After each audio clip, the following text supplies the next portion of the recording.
In this video, we're going to show you the basic operation of the Gaggia Classic. That is include all the controls, how to brew, and how to steam. First, we're going to look at the controls. Up top, here's your main power switch. When you turn that on, the light will be illuminated.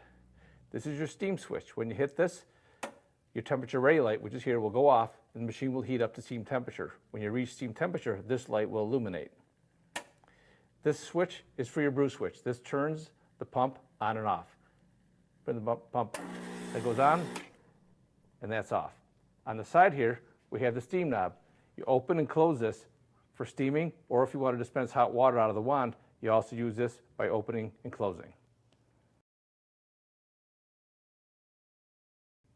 Here's how we brew pods, ESC size pods, with the Gaggia Classic. Always put your two-way pin in the bottom of the portafilter. Use your pressurized single filter basket, but you can identify it by the looks in here. And it's one tiny hole down there, right in the center, and there are a lot of holes in the middle here. Snap that into place. Hang on a second. Yeah, I want to start again. All right, stand by and when ready. Here's how you brew pods with the Gaggia Classic with a pressurized filter basket. Use the small filter basket. Put your two-way pin into the bottom of the portafilter. Push your filter basket in, snap it in place. Place your ESC size pod into the filter basket. Then stick the handle in the machine. Over the cup. Then we hit the brew switch up top here. Turn the pump on. And you'll see how the flow works on the Gaggia Classic here. That's a good speed. You get about an ounce in around 20 seconds, give or take a little bit. This is what you should expect. There's something close to this.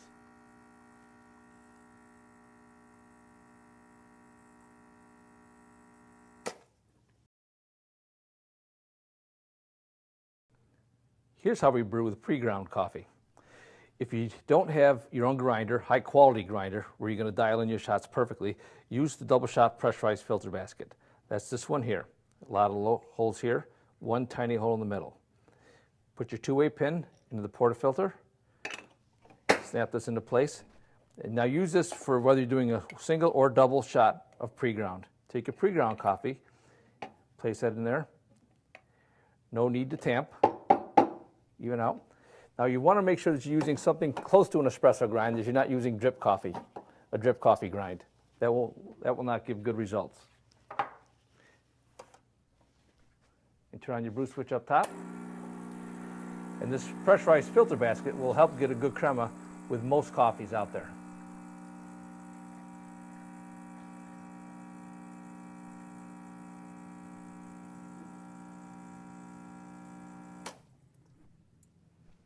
And that's what you can expect from the double pressurized filter basket. If you want to brew your espresso using a professional barista technique, here's what you would do. You would not use the two-way pin. You'd use the commercial double shot filter basket that comes with the machine. Snap that in. And you want to have a grinder, a high quality burr grinder that's adjustable, so you can adjust the grind based on how your coffee's flowing. What I like to do is fill your filter basket loose with the coffee. Now these are just basic techniques, okay? Wipe the coffee off the top like that. You'll have a tamper, place as level as you can, just to firm pressure. Place the handle into the machine, put your cup under, and you want to get 2 ounces in about 25 seconds, give or take a little bit from when you push the brew button.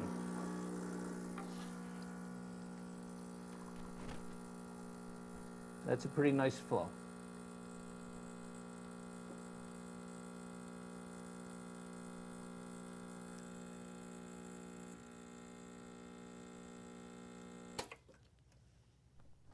If you find that your coffee is flowing at this speed, it's too slow, and the coffee will taste bitter. Grind your coffee a little coarser and try again. Now here's a shot that's brewing too fast.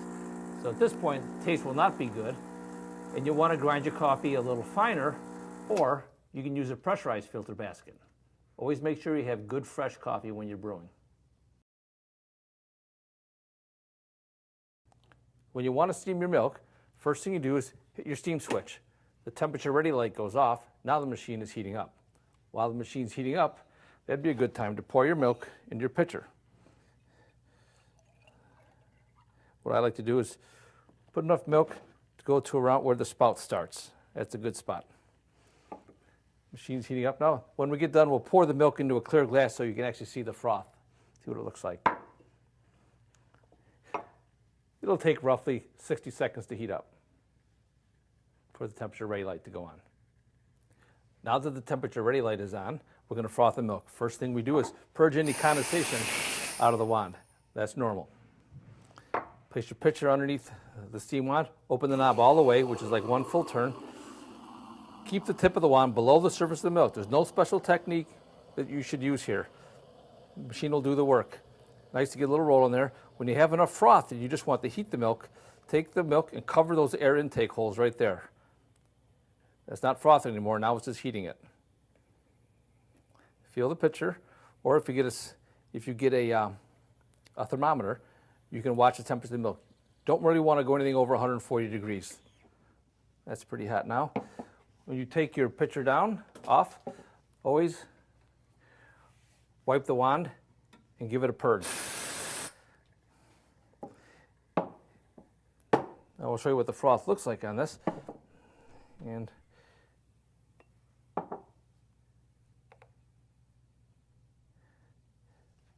makes a really nice creamy froth. Now that you're done frothing, you're going to want to cool that boiler back down to steam temperature if you want to, or brew temperature, so you can brew another coffee. Turn the steam switch off. We'll take our cup, put it into the steam wand, hit the brew switch,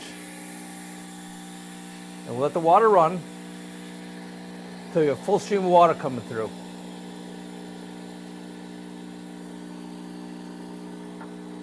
And there's no more steam. Okay, steam is stopped. Turn the brew switch off, and you're ready to brew again. So here's a summary of what we just talked about. If you're doing pre-ground coffee, you don't have a grinder, you're going to want to use a double-shot pressurized filter basket with a two-way pin. If you're using a pod, ESC pod, you want to use a single-shot pressurized filter basket with a two-way pin. If you have your own grinder and you can dial the coffee and does perfect, use the double-shot commercial filter basket, and that'll work perfect for that. Now remember, if your coffee's running too fast, quicker than 2 ounces in 25 seconds, you want to grind finer. If it's going really, really slow, you have to grind coarser. So we're shooting for about 2 ounces in around 25 seconds. Always make sure you have really good coffee quality and it's fresh. So if you have bad coffee, there's no matter what, you won't be able to get a good shot of coffee out of this.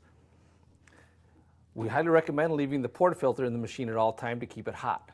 Heat is very important when making your shots of espresso. The machine will get warm. That's normal. It's actually pretty hot. It's a hot boiler right inside here, and this is stainless steel. So that is perfectly normal. This is a cup warmer, so this will also get pretty hot. That's also perfectly normal. You're steaming. If the machine is producing steam out of the wand, the machine is fine. If you're not getting a froth, any kind of froth for any reason, it's not the machine. It's going to be in the cleaning of this, or this tip maybe it gotten pushed up. Like for example, if you take this off and you go down like that, it's possible to hit this up. Just take a chopstick or something, push it back down, it'll click into place. I can't reiterate that enough. If there's steam coming out of the wand, the machine is fine. It will froth, just needs a cleaning or a little maintenance. If you turn the machine on for the first time and you can't prime it, make sure those two tubes there are under the surface of the water. Sometimes when you put the reservoir in, they can get turned up, and they actually be facing up, it'll be sucking air. That's the basics of the Gaggia Classic.